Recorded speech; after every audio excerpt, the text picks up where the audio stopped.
Welcome back to my dark corner of this sick world. I'm almost going to enjoy being here. This week we're back with Roger Corman for Attack of the Crab Monsters. A title which immediately makes you nervous. Nervous? What do you mean nervous? Because it comes with a sense of, here we go again. Something in the air is wrong. Token love interest. Well, I guess it's about time I fixed her some food. Check. Foreign people who are so obviously going to get eaten. I'm not so sure you are right, Monsieur Quinlan. Check. Ropey monster effects.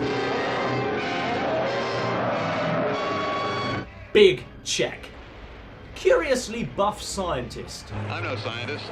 Oh, yes, you are. I don't want to annoy you again, but... And you're all thinking, we've seen it. There is nothing new Dark Corners can say about schlocky giant animal monster movies. That is Dr. Wygon's small secret. Because there is nothing we haven't seen a billion times before. Yeah, it looks that way. But what if the crabs cause landslides? They can melt and fuse parts of the caverns, explode the materials contained, and bring about the slides. What if bullets passed through them?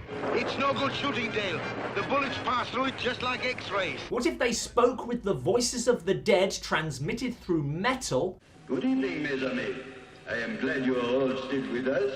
And plotted to take over the world? We will rest in the caves and plan our assault upon the world of men. You think you've seen it all? Well, excuse me for shooting my mouth off, but the journal didn't say anything about the sea. You've seen nothing. Well, excuse me for being so stupid. Attack of the Crab Monsters is bonkers on a level you can't even begin to imagine.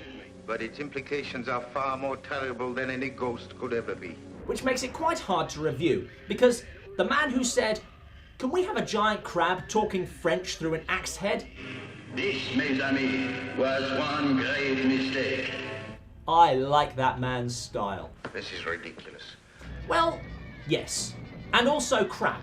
Not least because they don't seem to know what they have here. I don't understand this.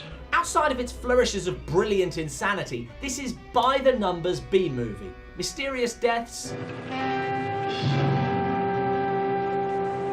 Help us. Scientists who for no good reason refuse to share their theories. Are you hiding something from us, Doctor?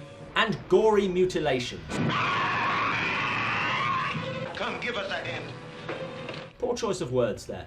Not funny, eh?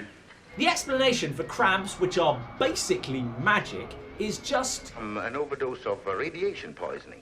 That's it? It's as good a theory as any other to explain what's happened. It's really not! Then that cause is outside of nature as we know it. And equally run-of-the-mill is the way of killing them. Electricity. You mean it's afraid of electricity? In a movie this willfully bizarre, they should have been allergic to cheese or blow up on contact with tulips. Something! I don't understand it. I don't understand it.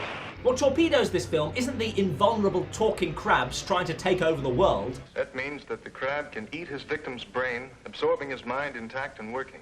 It's that the rest of the film never equals that epic zenith of what the fuck were they smoking when they came up with this genius? You would know better than I. Although the film does still have one major shock in it. And the Lord said, I will destroy man whom I have created from the face of the earth. So actually the bad guy is God. Interesting twist. If you've got a film you'd like us to review, leave a comment below. And don't forget to subscribe.